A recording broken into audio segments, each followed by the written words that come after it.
नमस्कार. मी ॲडव्होकेट धनराज वंजारी, माजी सहाय्यक पोलीस आयुक्त बृहन्मुंबई या शहरात 35 वर्ष नोकरी केली आहे आणि सध्या वंचित बहुजन आघाडी या श्रद्धेय प्रकाश उर्फ बाळासाहेब आंबेडकर यांच्या पक्षाचा उपाध्यक्ष आहे. आज जो विषय मला दिलेला आहे तो मला वाटतं आमच्या प्रबुद्ध भारत चॅनलनी त्यांचे आभार मानतो. जय भीम सर्वांना. बाप रे बाप, कॉमेंट यायला लागलेले आहे. स्वागत आहे दळवी साहेब, थँक्यू व्हेरी मच. तुमच्या चॅनलचे आभार आणि सगळ्या माझ्या केंद्रीय समिती आणि बाकी सगळे जे पदाधिकारी कार्यकर्ते आहेत त्या सर्वांचे मनपूर्वक आभार. सर्वांना अगदी मनापासून आदराचा सन्मानाचा जय भीम. आपण आज धारावीतील कोरोना सत्य काय या विषयावर बोलणार आहोत आणि हा विषय मांडत असताना मला काही दिवसापासून सारखे जसं टेम्पलेट रिलीज झालं, त्या टेम्पलेट रिलीज झाल्यापासून सारखे लोकांचे फोन की साहेब काही निगेटिव्ह बोलू नका, पॉझिटिव्ह बोला. तुम्ही प्रशासनामध्ये होता, प्रशासनाने एवढं चांगलं काम केलेलं आहे. काही प्रशासक अधिकाऱ्यांची नावं सांगितली, त्यांचं एवढं काम आहे, त्यांचं मनोधैर्य. म्हटलं हे सगळं मला मान्य आहे, ते सगळं मी सांगणार आहे. पण त्याशिवाय सुद्धा धारावीच्या कोरोनाचं खरं सत्य काय असू शकतं याबद्दल लोकांच्या मनात विचार प्रवृत्त करणाऱ्या काही मूल्यवर्धित आणि सत्य परिस्थितीवर आधारित अशा गोष्टी सांगणार आहेत. तुम्ही म्हणाल सत्य परिस्थिती म्हणजे काय? तर सत्याची काही व्याख्या माझी नाही. सत्याची व्याख्या कपिल मुनींनी आपल्या भारतीय एवढी मोठी जी परंपरा आहे संस्कृतीची, त्या संस्कृतीतले कपिल मुनी त्यांनी केलेली आहे. त्यानंतर गौतम बुद्धांनी ती व्याख्या जशी आहे तशी उचलली. त्यानंतर अनेकांनी त्या व्याख्येचा उहापोह केला, इथपर्यंत की डॉक्टर बाबासाहेब आंबेडकरांनी घटना प्रचुर अशा न्यायपालिकेची, न्यायव्यवस्थेची जेव्हा रचना केली तेव्हा त्यामध्ये सत्य निर्धारित करण्यासाठी 2 महत्वाचे शब्द वापरले. ते कपिल मुनीचेच शब्द आहेत. ते इंग्रजीत मी प्रोनाऊन्स करतो. त्याचा पहिला शब्द आहे परसेप्शन आणि दुसरा शब्द आहे इन्फरन्स. म्हणजे संवेदना आणि अनुमान. तुम्हाला काय संवेदित होतं तुमच्या ज्ञानेंद्रियाला? तुम्ही मनुष्य प्राणी आहात आणि तुमची बुद्धी आणि पंचेंद्रिय हे तुम्ही गहाण ठेवलेली नाहीत आणि गहाण ठेवली नसतील तरच तुम्हाला त्या संवेदित होतात भावना. आणि अशा संवेदना तुमच्या इंद्रियाला संवेदित होणाऱ्या भावना, विचार जे आहे त्या सगळ्या विचारांची एक तत्वनिष्ठ लॉजिकली रिझनिंग अशी तर्कविवेकी मांडणी जर तुम्ही केली तर त्याच्यातून जो इन्फरन्स निघतो त्या इन्फरन्सला आम्ही सत्य म्हणू. आता ही सत्याची व्याख्या झाली. मला वाटतं ही सर्वस्तुत सत्याची व्याख्या असल्यामुळे सगळ्यांना ग्राह्य असावी. या सत्याच्या व्याख्येवरती आपण पुढे जाऊया. धारावीमध्ये आम्ही कोरोना मुक्त धारावी केली आणि धारावीचं जे मॉड्यूल आहे ते धारावीचं मॉड्यूल पूर्ण महाराष्ट्रामध्ये, मुंबईमध्येच नव्हे तर देशामध्ये आणि जगामध्ये सुद्धा त्याची वाहवा व्हावी अशा प्रकारची जी एक अटकल आज आम्ही सर्व मीडिया, वृत्तपत्र आणि काही ठराविक बुद्धिजीवींच्या मुखातनं मुखोद्गत होताना ऐकतो आहे. आनंदाची गोष्ट आहे. धारावी पॅटर्न नावाचा पॅटर्न डेव्हलप करून जर खरंच तुम्ही कोरोना मुक्त समाज करणार असाल तर माझ्या दृष्टीनं फारच आनंदाची गोष्ट आहे. पण या ठिकाणी काही सिलेक्टिव्ह गोष्टी जेव्हा होतात तेव्हा प्रश्न पडतो की आता ह्याचं विश्लेषण नेमकं कसं करावं. तर इथे आता पहिली गोष्ट आहे जी माझ्या डोळ्यासमोर येते की ही झोपडपट्टी केवळ आशियातली नाही. धारावीची झोपडपट्टी केवळ आशियातली नाही तर जगातली सगळ्यात मोठी झोपडपट्टी आहे. आणि जेव्हा भारतामध्ये कोरोना आला, जेव्हा मुंबईमध्ये कोरोना दिसायला लागला, म्हणजे 10 ते 15 पेशंट सुद्धा कोरोनाचे नसतील, त्यावेळी इतक्या मोठ्या आवाजात हे बोललं जायचं की धारावीसारख्या वस्तीत काय होईल, हाहाकार माजेल, प्रेत रस्त्यावर पडली असती, उचलायला कोणी राहणार नाही वगैरे वगैरे लोकांच्या आपल्या भावनिक वल्गना सुरू होत्या त्या काळामध्ये. अशा प्रचंड धारावीला जर इतक्या लवकर तुम्ही कंट्रोल केलं असेल तर हे जे मॉड्यूल आहे ते मॉड्यूल सर्वस्तुत झालं पाहिजे. पण तुम्हाला सांगतो हे धारावीचं मॉड्यूल येण्यापूर्वी भारतामध्ये जर पहिलं ब्रेकिंग द चेन मॉड्यूल आलं असेल तर ते केरळचं आलं. 30 जानेवारी एक केरळी विद्यार्थिनी जिने वुहानवरून डायरेक्ट प्रवास केला होता विमानाने केरळला आणि ती पॉझिटिव्ह निघाली.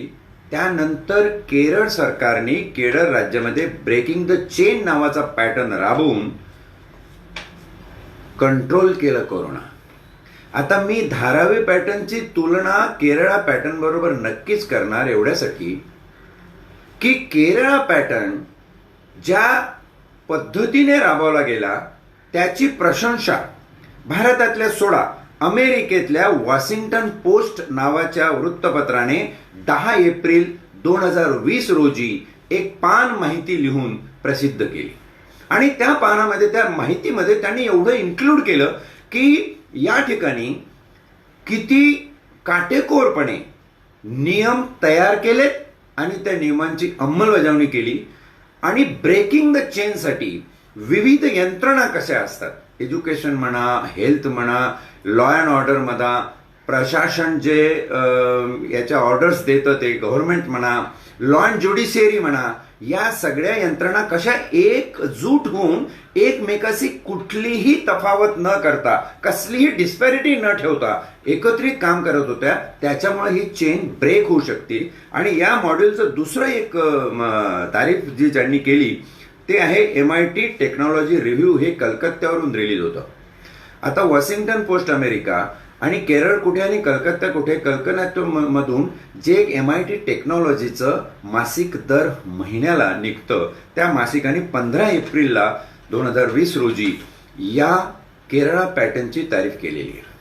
पण आम्ही महाराष्ट्रामध्ये केरळ पॅटर्न लावला नाही किंवा केरळ पॅटर्न बद्दल कमीत कमी बोलल्या गेलं आणि भारतामध्ये तर केरळ पॅटर्नचा कोणी विचारच केला नाही. मोदी साहेबांना, शहा साहेबांना केरळ पॅटर्न बद्दल अजिबात लक्ष द्यायला वेळ नाही.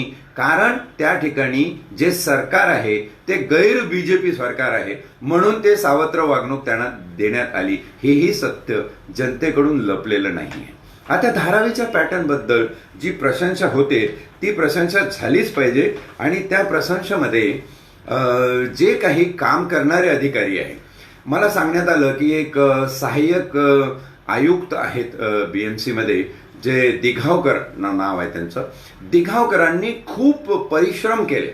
त्यांच्यासारखा तज्ज्ञ, त्यांच्यासारखा हुशार ऑफिसर नाही इथपर्यंत की आज मीडियामध्ये धारावीचा देवदूत म्हणून ज्या माणसाला वाखाणलं गेलं, मीही त्यांना सॅल्यूट करतो. तुम्ही धारावीतले नक्कीच देवदूत आहात आणि तुम्ही धारावीमध्ये खरंच चांगलं काम केलंय. काय चांगलं काम केलं असेल तर पब्लिक टॉयलेट, त्याच्यानंतर मोबाईल क्लिनिक त्यांनी त्या ठिकाणी राबवल्या, लॉकडाऊन फार सुंदर पद्धतीने राबवला आणि प्लाझ्मा ट्रान्सप्लांटेशन थेअरी जी आहे ट्रीटमेंटची, ती प्लाझ्मा ट्रान्सप्लांटेशन थेअरी त्या ठिकाणी त्यांनी राबवली.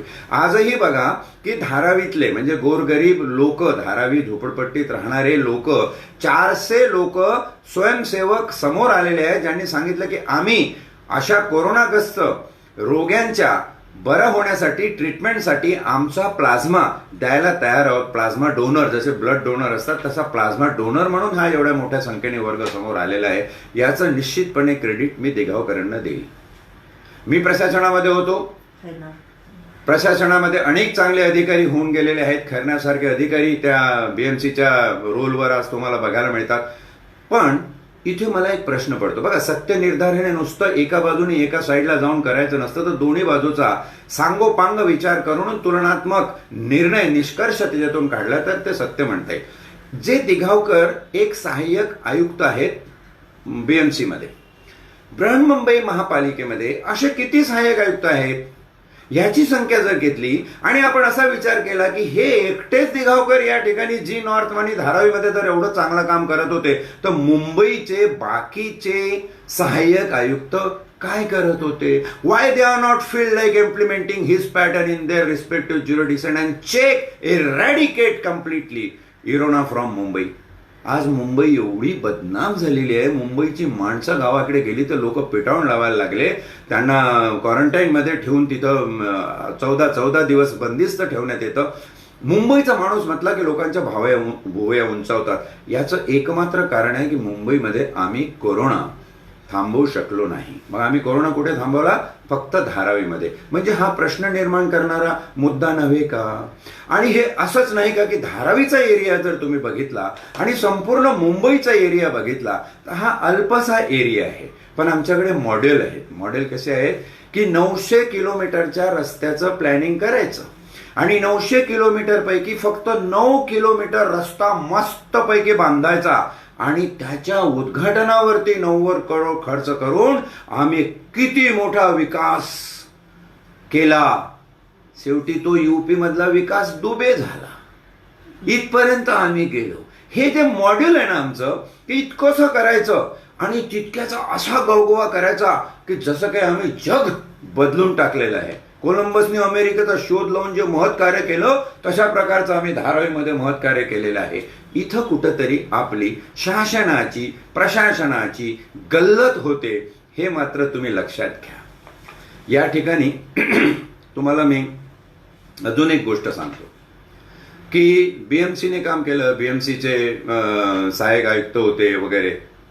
शासनाने खूप छान काम केलं. बीजेपीनेही खूप छान काम केलं. RSS स्वयंसेवकांनी तर अगदी प्राणपणाला लावून काम केलं. हे सगळे नावं आहेत.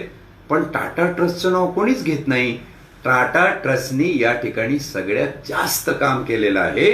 पण टाटा ट्रस्ट स्वतःचा गवगवाही करत नाही आणि याही लोकांना टाटा ट्रस्टचं नाव घ्यावं एवढा विवेक शिल्लक नसल्यामुळे कोणी टाटा ट्रस्ट बद्दल बोलत नाही. आणि म्हणून हा प्रश्न सत्याच्या कसोटीवर एकदा तपासून पाहिलाच पाहिजे असं जे आपल्याला वाटतं.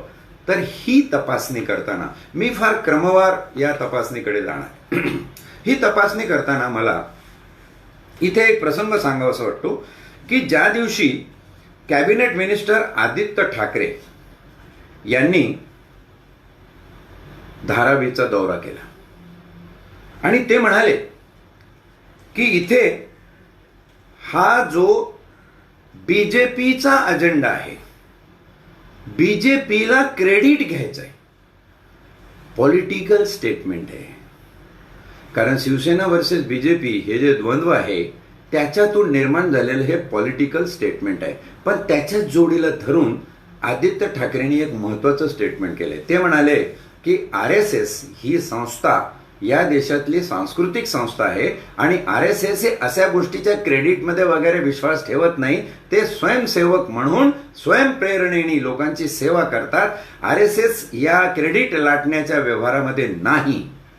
म्हणजे आदित्य ठाकरे हे जरी नवीन असले, तरुण असले, युवा असले, पहिल्यांदाच MLA पहिल्यांदाच मिनिस्टर झालेले असले तर त्यांची राजकीय सुज्ञता बघा कशी बरोबर याच्यातून दिसते. ती अशी की RSSला जवळ ठेवायचं, हिंदुत्ववाद.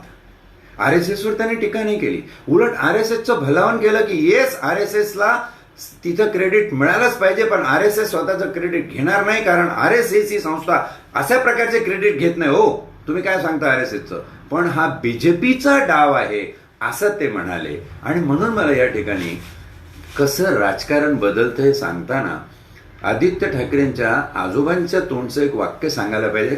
काय होतं हे पोलीसवाले या शहरामध्ये जेव्हापासून 66, 67, 68 शिवसेनेची जन्माची वेळ आहे तिथपासून जेव्हा इतिहासाचे साक्षीदार असतात ना तेव्हा काहीतरी सांगावंसं वाटतं. सत्य निर्धारणासाठी हे बोलावंसं वाटतं. सूर्य पूर्वेला कदाचित उगवणार नाही आणि पश्चिमेला मावळणार नाही हे होऊ शकेल, परंतु शिवसेना समाजकारण सोडून राजकारणात कधी जाणार नाही.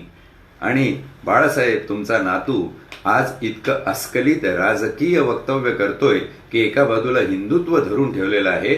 ज्या हिंदुत्वाचा पदर तुम्ही मराठी माणसाचा पदर झटकून बाबरीचं निमित्त करून धरला आणि तिथपासून तुमचं हिंदुत्व जे चालू होतं त्याचं प्रतिबिंब आज धारावीच्या निमित्ताने आदित्य ठाकरेच्या वक्तव्यामध्ये पडतंय. हे मला या ठिकाणी सत्य तुमच्या निदर्शनास आणून द्यायचं आहे. आणि बीजेपी विरुद्ध ते बोलले ही त्यांची केवळ राजकीय चाल आहे. ते एक राजकीय वक्तव्य या दृष्टीने मी याच्याकडे बघत असतो.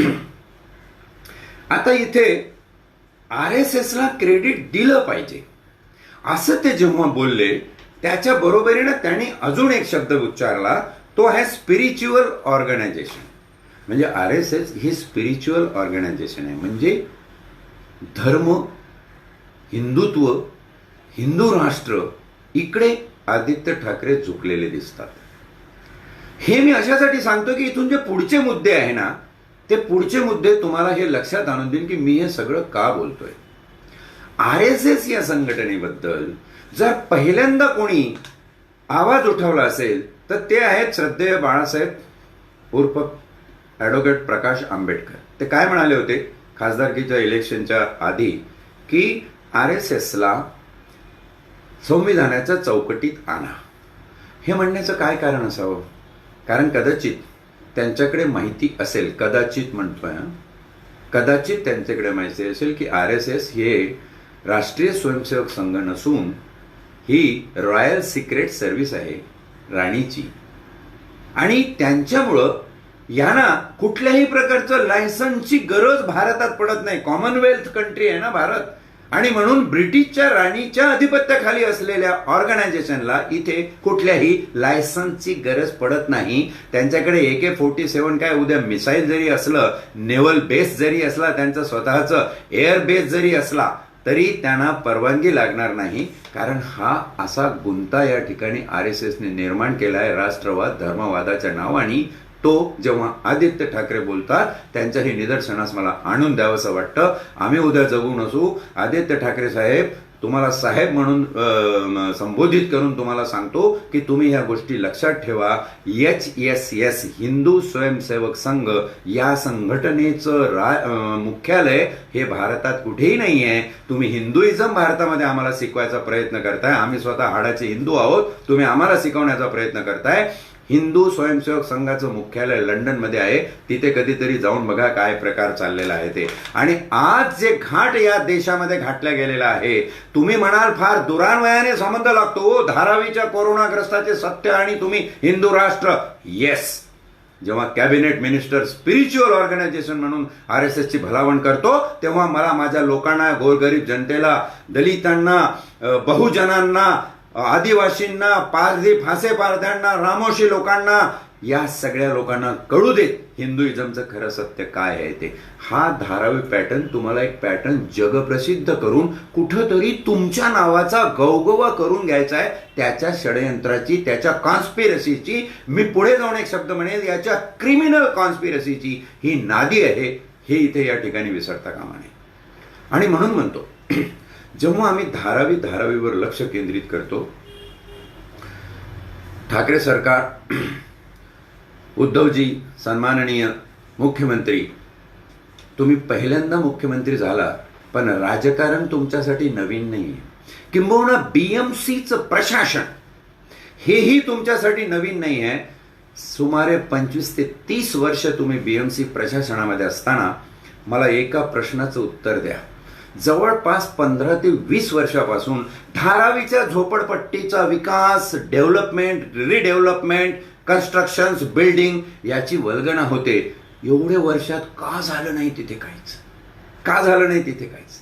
आणि आता या कोरोनाच्या निमित्ताने तुम्ही धारावीमध्ये 2-3 गोष्टी फार महत्वाच्या केल्यात, ज्या बिल्डरांचं कसं फावेल आणि त्या ठिकाणी कशा प्रकारे डेव्हलपमेंट येईल. तुम्हा राजकारण्यांचा हा कुटील भाव जो आहे, हा कुटील बेत जो आहे, हा कुटील तुमचा आखलेला कॉन्स्पिरसी षडयंत्र जे आहे, त्या षडयंत्राचा मुखवटा असला पाहिजे. आणि म्हणून षडयंत्र छुपं ठेवण्यासाठी हा जो मुखवटा तुम्ही धारावीचं कोरोना मॉड्यूल करायचा पाहता, हा तुमचा या मागचा राजकीय नाट्याचा भाग आहे. हा पर्दाफाश आज ह्या निमित्ताने प्रबुद्ध भारतच्या लाईव्ह फेसबुक चॅनलवर वंचित बहुजन आघाडीचा उपाध्यक्ष धनराज वंजारी करत आहे. इथे तुम्हाला फार मोठं संकुल, फार मोठं डेव्हलपमेंट करायचं आहे, पण ते डेव्हलपमेंट तुम्हाला तुमच्यासाठी, तुमच्या लोकांकडून करून घ्यायचं आहे, इतरांसाठी, समाजासाठी, गोरगरिबासाठी नाही. काय आहे धारावीचं स्ट्रक्चर? कोरोना हा कसा पथ्यावर पडलाय बिल्डरांच्या आणि डेव्हलपरच्या? कारण धारावीमध्ये ज्या रूम्स आहेत, ज्या अपार्टमेंट्स आहेत, ज्या झोपड्या आहेत, तुम्हाला आश्चर्य वाटेल ऐकून, त्या कंपार्टमेंट्स, त्या झोपड्या या चांगल्या चांगल्या श्रीमंतांनी तिथे इन्व्हेस्टमेंट करून घेऊन ठेवलेले आहेत. त्या झोपड्यांमध्ये लोक राहत होती. 3-3 शिफ्टमध्ये राहणारी लोक आहेत. एक सकाळी उठून कामाला जातो, तो दुसरा रात्रपाळी संपून सकाळी येतो, तो दुपारपर्यंत झोपतो, तो दुपारच्या शिफ्टला जातो, तेव्हा सकाळची शिफ्ट संपलेला माणूस येतो आणि झोपतो. एका खोलीमध्ये 15 माणसं 5-5च्या टप्प्याने 3 शिफ्टमध्ये झोपायला फक्त जागा घेतात, जे 1,000-1,200-1,500 त्यांना मिळते. हे धारावीचं स्ट्रक्चर आहे. आता जर तुम्ही धारावीमध्ये रिडेव्हलपमेंट करण्यासाठी या लोकांना इव्हॅक्युएट करणार असाल, यांना हुसकवून लावणार असाल, तर हे इव्हॅक्युएशन तुम्हाला किती महाग पडलं असतं. कोरोनाने सोपं केलं. ही लोक त्यांच्या त्यांच्या घरी, त्यांच्या त्यांच्या प्रांतामध्ये, त्यांच्या त्यांच्या गावी निघून गेलेली आहेत. हे सर्व लोक कोण आहेत? या सगळ्या लोकांच्या जीवावर मुंबईतलं सगळं सूत्र चालायचं असा हा कॉटेज इंडस्ट्रीमध्ये काम करणारा, त्या ठिकाणी तुमच्या ज्या काही लेदर इंडस्ट्री आहे, छोट्या मोठ्या गोष्टी, कुठलीही गोष्ट अशी नाही अगदी सुईपासून घेतली तर जी त्या झोपडपट्टीमध्ये तयार होत नव्हती, हे सगळे लोक ते काम करणारे, हे तुम्ही त्यांच्या गावी त्यांना पाठवले. दुसरं महत्वाचं काय केलं? सगळे फुटपाथ तुम्ही रिकामे केले. या शहरात मी 35 वर्ष पोलीसची नोकरी केली. फुटपाथवरचे लोक हाकला, फुटपाथवरचे हॉकर हाकला, फुटपाथवरच्या झोपड्या हाकला. हा कंटिन्यू प्रोग्राम असतो पोलिसांच्या नशिबी. पण कधीही या शहरातलं राजकीय हस्तक्षेपामुळे संपूर्ण फुटपाथ मोकळे होऊच शकले नाही. धारावी तर शक्यच नव्हतं. ते कोरोनाच्या निमित्ताने तुम्ही सिद्ध करून घेतलं. सगळे फुटपाथ मोकळे झाले, सगळे लोक निघून गेले. झोपड्या, नाले, जे गंदगीची ठिकाणं होती ते या निमित्ताने छान स्वच्छ होऊन गेली. आणि आता ही खरी पर्वणी ठरली बिल्डर लोकांसाठी. जे बिल्डर तुमच्या पठडीतले असतील, जे बिल्डर राजकीय पाठबळवाले असतील, ज्या बिल्डरांकडे राजकीय नेत्यांची भल्या भल्या मोठ्या रकमा इन्व्हेस्टमेंट म्हणून असतील, अशा सगळ्यांना घेऊन तुम्ही धारावीचं डेव्हलपमेंट पॅटर्न करणारा, धारावी हा कोरोनाग्रस्ताचा पॅटर्न राबवून तुम्ही कोरोना मुक्त केली, हे जे तुम्ही बोलताय ना, या केवळ वल्गना आहेत. हे मी एवढ्यासाठी सांगतो, माझ्याकडे काही आकडे आहेत. कोरोना मुक्त झाली की नाही तुम्हीच ठरवा. इतर महिन्यात सोडा, या महिन्याचं 1 जुलैला 14 केसेस, 2 जुलैला 19 केसेस, 3 जुलैला 8, 4 जुलैला 2, 5 जुलैला 12, 6 जुलैला 11, 7 जुलैला 1, 8 जुलैला 3, 9 जुलैला 9, 10 जुलैला 12. आणि हे प्रत्येक जुलैचं घेऊन आलो. तुम्हाला काही महत्वाचं मी सांगतो. 19 जुलैला 36 केसेस आहेत. 20 जुलैला परत 12, 21 जुलैला परत 10. आता 21 जुलै म्हणजे 2-3 दिवसावर खरंच धारावी कोरोनामुक्त झाली आहे का? दिघावकरांना खरंच तुम्ही चांगलं एखादं पदक द्या, चांगला माणूस आहे. पण प्रश्न असा पडतो, जर दिघावकर एकटाच सहाय्यक आयुक्त तिथं एवढं चांगलं काम करू शकतो, तर बाकीचे सहाय्यक आयुक्त काय करतात मुंबईमध्ये? बाकीचे डेप्युटी कमिशनर काय करतात? ॲडिशनल कमिशनर म्युन्सिपाल्टीचे कुठे आहे? जॉईंट कमिशनर आणि कमिशनर म्युन्सिपाल्टीचं काय करतोय? हे कमिशनर मी ऐकलंय की जागोजागी व्हिजिट देतात. धारावीमध्ये सुद्धा यांनी फार वेळा व्हिजिट दिली आणि लोकांना अगदी याच्यातून काढलं. प्रशासन आहे, प्रशासनाचं कामच आहे, आणि प्रशासन कायदेनिहाय काम करत आहे. त्यांची योग्य स्तुतीही झाली पाहिजे, तेही मला सांगायचं आहे. परंतु अजिबात आउट ऑफ ऑर्बिट जाऊन, एकदम परिक्रमेच्या बाहेर जाऊन जर एखाद्या गोष्टीला फुगीरपणा जर तुम्ही आणत असाल, तर ही सूज की बाळसं याचा विचार झाला पाहिजे. धारावीचं कोरोनामुक्त हे बाळसं नाहीये, ही सूज आहे. हे या निमित्ताने मला तुम्हाला सांगितलं पाहिजे. आणि हे कशासाठी सूज आहे? कारण ही तुम्हाला संपूर्ण आपल्या बिल्डरांच्या कशात देऊन डेव्हलपमेंटसाठी द्यायची, आणि त्या बिल्डरांसाठी ही पर्वणी आहे. आणि जसं मी टाटाचं सांगितलं, आता वंचित बहुजन आघाडी, मला बोलायला बरं वाटत नाही, पण आता या निमित्ताने मला हे बोललं पाहिजे की एकट्या वंचित बहुजन आघाडीने 2,500 कुटुंबांना अन्नधान्य, राशन, सुरक्षा, औषधं पुरवलेली आहेत. आम्ही कुठेही गवगवा केला नाही. मानवतेचं कार्य आहे, एक मानवतेचं कार्य आहे. नाही तर अनेक लोक काय काय थोडंसं केलं, फोटो काढून इथं हे तिथं हे तिथं, हे जे सगळं श्रेय लाटण्याचा प्रकार आहे. आणि अशा पद्धतीनं जे श्रेय लाटलं जातं, हे श्रेय बीजेपी काय लाटते, हे श्रेय RSS काय लाटते. स्वयंसेवक संघाचे तिथं खूप चांगले कार्यकर्ते आहेत. त्या ठिकाणी खूप मोठा स्वामींचा मठ आणि खूप चांगल्या प्रकारे हे पीक आलेलं आहे धर्मांधतेचं. तर त्याचा परिणाम तिथे दिसेलच. पण कलेक्टिव्हली जर विचार केला की ज्या एरियामध्ये 15 ते 20 वर्ष डेव्हलपमेंटच्या वल्गना होतात आणि कसली डेव्हलपमेंट होत नाही, तिथे अचानक असं काय घडलं की धारावीच्या याच्यातून सगळे बोलायला लागले की धारावी पॅटर्न काय आहे आणि काय हे झालं म्हणून. अजून एक मुद्दा माझ्या डोक्यात येतो, तो असा आहे की धारावीतले लोक जर तुम्ही कोरोनाग्रस्त ठेवले किंवा दाखवले असते तर धारावीतले लोक गरीब आहेत. त्या मानाने माटुंगा, दादर, शिवाजी पार्क, प्रभादेवी, वरळी या भागातले लोक मध्यमवर्गीय आणि उच्च मध्यमवर्गीय बऱ्यापैकी श्रीमंत आहेत. आज जो हॉस्पिटलचा पैसे लुबाडण्याचा प्रकार कोरोनाच्या दृष्टिकोनातून सगळीकडे चालू आहे, तो गरीब माणसाकडून पैसा मिळणार नाही. म्हणून धारावी कोरोना मुक्त. आपल्या काय बापाचं जात आहे, धारावी कोरोना मुक्त करून टाका ना. चित बी मेरी पट बी मेरी, आणि नाणे जर उभं राहिलं तर ते माझ्या बापाचं. हा जो आविर्भाव आहे ना, त्या आविर्भावातून तुम्ही धारावीबद्दलची या गोष्टी करतात आहे. त्याच्या जोडीला काही मोठमोठ्या लोकांनी केलेला ददांध खोटेपणा, जनतेला त्यांनी काही सांगू दे, मीडियाने त्यांचा कसाही गवगवा करू दे, पण नानावटी हॉस्पिटलमध्ये जे अमिताभ बच्चनचं नुसतं सिम्पटम, तेही काय 5%, बापरे, 100% कोरोनाने लोक मरत असताना केवळ 5% सिम्पटम आलेला अमिताभ हा लवाजम्यासकट एकाच विशिष्ट अशा नानावटी हॉस्पिटलमध्ये ऍडमिट होतो. तो ऍडमिट झाल्यानंतर त्याच्याबद्दलच्या न्यूज 24 तास 380 चॅनलवर चालू असतात.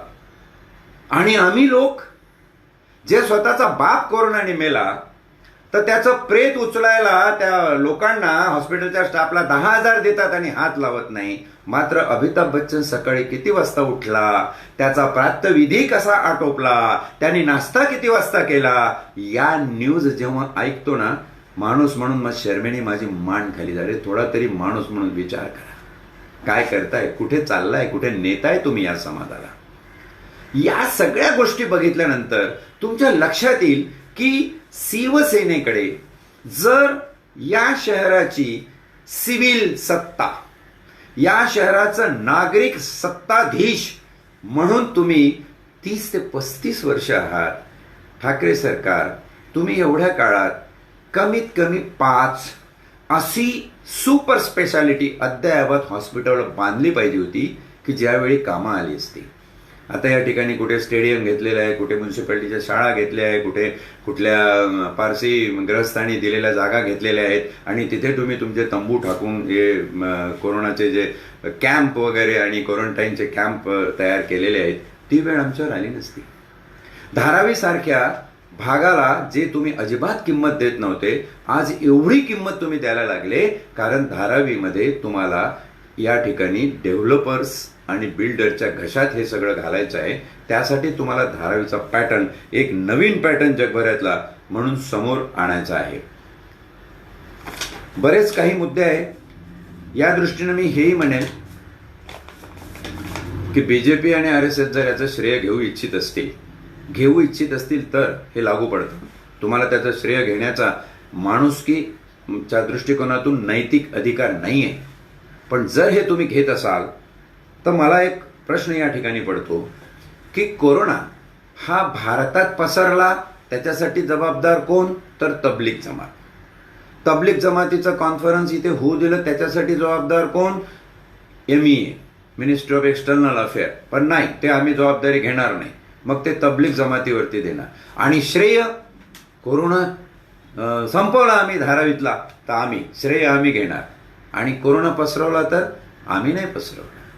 आम्ही तबलीग जमातीला परवानगी दिली फक्त, आम्ही इंटरनॅशनल फ्लाईट बंद नाही केल्या, ती जबाबदारी आम्ही घेणार नाही. म्हणजे कोरोना या देशामध्ये ज्या मोदी सरकारनी पद्धतशीरपणे षडयंत्राचा एक भाग म्हणून पसरू दिला, त्या सरकारला आम्ही जबाबदार नाही धरणार त्याच्यासाठी. पण धारावीमध्ये एवढंच 900 किलोमीटरच्या रोडमधून फक्त 9 किलोमीटर रोड तयार झाला की बस लगेच क्रेडिट घेणार की विकास केला आणि बघा आम्ही काय मॉड्यूल केलं. तिथे केरळाचं मॉड्यूल विसरणार, तिथे जगातले काही मॉड्यूल विसरणार. एक भला मोठा प्रश्न माझा या ठिकाणी पडतोय की तैवान, जपान, व्हिएतनाम आणि चायना हे आशियन देश आहे. या 4-5 आशियन देशांनी कोरोना ज्या पद्धतीने कंट्रोल केलेला आहे, आम्ही आशियन मॉडेल वापरलं नाही. आशियन असून सुद्धा आम्ही आशियाटिक देश आहोत, पण आशियन देशांचं मॉडेल वापरलं नाही. व्हिएतनाममध्ये तर 2 कॅज्युअलिटी नाहीये, 8च्या वरती कॅज्युअलिटी तैवानमध्ये गेल्या नाहीये, 200च्या वरती जपान गेला नाहीये. आम्ही हे मॉड्यूल घेतले नाही. आम्ही मॉड्यूल कोणाचे घेतले? आम्ही युरोपियन मॉड्यूल घेतले. आम्ही केरळ मॉड्यूलचा विचारच केला नाही, कारण युरोपियन मॉड्यूल घ्यायला तुम्हाला कोणीतरी भाग पाडलं असेल. बाबा, हिंदू स्वयंसेवक संघाचं मुख्यालय लंडनला आहे. तुम्ही युरोपियन लोक आमच्यावर येऊन बसलेला हा आर्य संस्कृतीचे इथल्या मूल निवासीला तुम्ही कामाला लावणार आहात. आमच्यातले 35% लोक तुम्हाला मारून टाकायचे आहे. मग ते NRC, CIA, NPR असो की कोरोना असो, हे तुमच्याच फायद्याचं सगळं आहे. कारण आज लॉ अँड ऑर्डर तुमच्या हातात आहे, ज्युडिशियल सिस्टम्स तुमच्या हातात आहे, इन्स्टिट्यूट्स ऑफ गव्हर्नन्स शासन तुमच्या हातात आहे आणि इन्स्टिट्यूट ऑफ ऍडमिनिस्ट्रेशन प्रशासन सुद्धा तुमच्या हातात आहे. एवढं सगळं तुमच्या हातात असल्यावर तुम्ही काहीही करून टाकू शकता. आणि म्हणून धारावी कोरोनाचं सत्य काय या निमित्ताने मला हे बोललं पाहिजे. आणि जेव्हा केंद्रीय मंत्री पियुष गोयल सारखा असं म्हणतो की या देशामध्ये बेरोजगारी असणं हे प्रगतीचं लक्षण आहे, काय तत्वज्ञान आहे. मी तो म्हणतो डिस्कव्हरी ऑफ फिलॉसॉफीचा जो किताब असतो आंतरराष्ट्रीय स्तरावरचा, तो गोयल साहेबांना द्यायला पाहिजे. काय डिस्कव्हरी आहे. म्हणजे बेरोजगार असले तर कवडी मोलानी त्यांचं रक्त मांस विकत घेऊन आपण त्यांना जनावरासारखे राबवून घेऊ आणि आपण आपले इमलेवरती चढवू. हे जर विकासाची आणि समाजाच्या प्रगतीची आणि देशाच्या उन्नतीची तुमची परिभाषा असेल तर गोयल साहेब आणि मोदी सरकार, तुम्ही याचा विचार करा. तुमचं धारावी मॉडेल हे मॉडेल दाखवण्यापुरतं आहे. कुठला तरी फेल्युअर लपवण्यासाठी तुम्ही जे काहीतरी आवरण घालता हे तुमची नीती आहे. तशा प्रकारची ही एक नीती आहे, हे लक्षात घ्या. मी धारावीतल्या कोरोना पॅटर्नमध्ये ज्या प्रशासकांनी काम केलंय, तिथल्या डॉक्टर्सनी काम केलंय, तिथल्या नर्सेस ज्या पद्धतीने राबल्या, त्या ठिकाणचे वॉर्डबॉय ज्या पद्धतीने आपलं काम करत होते, त्या सगळ्यांचं मनोधैर्य उंचावण्यासाठी त्यांची सराहना करतो. त्यांनी खूप चांगलं काम केलेलं आहे आणि त्यांच्या कामाची भलावण ही झालीच पाहिजे. आज या सगळ्यांचं श्रेय जर एखादा राजकीय पक्ष किंवा एखादी संस्कारी संस्था पाहिजे, जर एखादी संस्कारी संस्था घेणार असेल RSS सारखी, तर आपल्याला त्याचा विचार केला पाहिजे की आपण कुठे चाललो आहे आणि हे षडयंत्र नेमकं काय आहे. मुंबई ही देशाची आर्थिक राजधानी लोक म्हणतात. मी या ठिकाणी मुंबईला देशाची बौद्धिक राजधानी मानतो. ज्या मुंबईमध्ये आज महाराष्ट्रात असल्यामुळं हे महायुतीचं सरकार कार्यरत आहे आणि बुद्धीचा वारसा जर द्यायचा झाला तर तुम्हा स्वयंसेवक संघांना खूप मोठी संधी उपलब्ध होती की नागपुरात तुमचं मुख्यालय आहे RSS. त्या ठिकाणी तुम्ही नागपूरला कोरोनाग्रस्त विळख्यातून काढून कोरोना मुक्त का नाही करू शकला. आणि तिथे तर तुमचं भलतंच नाटक चालू आहे. तिथे तो प्रशासक तुकाराम मुंडे जो आहे IAS अधिकारी, त्याच्या पाठी तुम्ही हात धुवून लागलेला आहे. कारण त्यांनी 1.5 करोडची नालेसफाईचे कॉन्ट्रॅक्ट काहीतरी 46 लाखामध्ये नालेसफाई करून दाखवली म्हणून. म्हणजे तुमचे कुठंतरी आर्थिक संबंध दुखावले गेलेले आहेत म्हणून तुम्ही तिथं नावं ठेवत बसता आणि त्याला बदनाम करतात. तिथला कोरोना मुक्त तुम्ही करत नाही नागपूरला आणि ते धारावीमध्ये क्रेडिट लाटता. कसं असतं, सत्य निर्धारण जेव्हा आम्ही करायला लागतो, जेव्हा मी जसं सुरुवातीला म्हणालो की काही संवेदना ज्या आपल्या विचारांना, मनाला, बुद्धीला, विवेकाला भावतात, त्या संवेदना लिहिल्यानंतर त्या संवेदनातून काय सत्य निर्गमित होतं, त्या सत्याचा विचार केला, त्या अनुमानाचा विचार केला तर खरं काय चाललेलं आहे ते आपल्या दृष्टीस पडेल. आणि म्हणून मुमुक्षु बुद्धीने, तर्क विवेकी बुद्धीने, शांत विवेकी बुद्धीने जर या सगळ्या गोष्टीचा विचार केला तर आपल्या लक्षात येतं की धारावी कोरोना मुक्त याचं सत्य जर शोधायचं असेल तर तुम्हाला हा आशियातला भला मोठा भूखंड, बिल्डर आणि डेव्हलपर, कदाचित आंतरराष्ट्रीय एखादी शक्ती याच्या पाठी असू शकते, त्यांना देऊन गडगंज राजकीय आणि आर्थिक नफा मिळवायचा आहे. राजकीय नफा मिळवायचा आहे, याच्यामध्ये सगळेजण वाटून खातात. जेव्हा एखादं मोठं स्वापद तुम्ही हत्या करता किंवा बळी करता किंवा एखादा बली देता किंवा शिकार करता, त्याची शिकार करणं जास्त संयुक्तिक राहील म्हणणं, तेव्हा अशी शिकार ही सगळी वाटून खाल्ली जाते. तुमच्या माहितीसाठी म्हणून सांगतो, हे अनेकांना माहिती नसेल, पण अशी कुजबूज आहे असं बोलल्या जातं, अशी वल्गना केली जाते दबक्या आवाजामध्ये की बीकेसी आणि कुर्ल्याच्या मध्ये जो काही झोपडपट्टीचा पॅच आहे तो वाधवान ब्रदरला काही राष्ट्राचा पुळका असलेल्या राष्ट्रवादी लोकांच्या मेहरबानीने देण्यात आलेला आहे. आणि त्या ठिकाणी सुद्धा भलं मोठं काहीतरी व्यापारी संकुल किंवा अशी कमर्शियल एखादी बाजारपेठ जी बीकेसीला लागून असेल ती निर्माण करण्याचा घाट घातलेला आहे. या सगळ्या गोष्टी क्रमवार 1, 2, 3, 4, 5, 6 असं जर धरून तुम्ही बघितलं तर यातून एक सत्य निर्माण होतं. आणि ते सत्य अगदी उघड्या आवाजाने आणि प्रखर गोष्टींनी आवाजात मांडायचं झालं तर ते फक्त धनराज बंधारेने मांडलं म्हणून लोकांना कळेल असं नाही. असं शब्द प्रामाण्य नसावं. शब्द प्रामाण्याची जागा बुद्धी प्रामाण्यांनी घ्यावी. आणि म्हणून माझी विनंती आहे की जे कोण आज हे माझं वक्तव्य ऐकत असतील त्यांनी आपल्या बुद्धीला प्रमाण ठेवून ह्या सगळ्या गोष्टीचा निवाडा काढावा. एक प्रवीण परदेशी नावाचा ऍडिशनल कमिशनर BMC मध्ये होता. त्या प्रवीण परदेशीने मोदी साहेबांनी इंटरनॅशनल फ्लाईट्स बंद नाही केल्या म्हणून कोरोना पसरलेला आहे असं स्पष्ट वक्तव्य केलं. आणि त्याचं वक्तव्य, माझ्याकडे तारीख आहे, त्याचं वक्तव्य 18 एप्रिल 2020च्या लोकसत्तेमध्ये छापून आलेलं आहे. त्या पालिका आयुक्ताची आपण बदली केली ताबडतोब.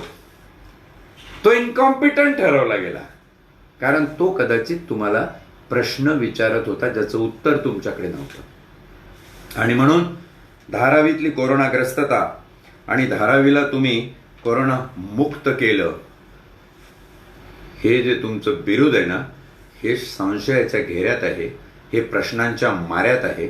आणि याची उत्तरं, समर्पक उत्तरं ही तुमच्याकडे नसणार आहेत, हेही तुम्हाला माहीत आहे. आणि जेव्हा समर्पक उत्तर नसतात तेव्हा मग तुम्हाला काहीतरी पॉलिटिकल वक्तव्य करावी लागतात, जशी तुम्ही आदित्य ठाकरेंच्या वक्तव्याच्या माध्यमातून करून घेतली. त्या ठिकाणी जायचं, सांगायचं की RSSची भलावण करायची की RSS अशी संघटना नाही आहे, पण हे बीजेपीचं षडयंत्र आहे. पण हे सपशेल विसरून जायचं की BJP हे RSSचंच पिल्लू आहे. अशा प्रकारचे जे काही भेद, बुद्धिभेद समाजामध्ये तुम्हाला करावे लागतात, हे राजकारण चुकीच्या मार्गाने चाललेलं आहे. तुमचा पॅटर्न खरोखरच चांगला असेल आणि खरोखर जर तो पॅटर्न आदर्श म्हणून राबवला गेला असेल तर त्याचं क्रेडिट त्या भागामध्ये काम करणारे डॉक्टर, नर्सेस, वार्डबॉय, त्याचं क्रेडिट त्या भागामध्ये काम करणारे माझे पोलीस अधिकारी आणि कर्मचारी, आणि त्या भागामध्ये काम करणारा, त्या भागामध्ये रसद पुरवणारा तो प्रत्येक गोरगरीब, त्याला हे क्रेडिट गेलं पाहिजे. ते क्रेडिट कुठल्या राजकीय पक्षांनी घेण्याचा प्रयत्न करू नये. ही जर तुम्ही चूक केली तर येणाऱ्या पिढ्यांना याची किंमत मोजावी लागेल. एवढाच इशारा मी देतो आणि थांबतो. नमस्कार. जय भीम.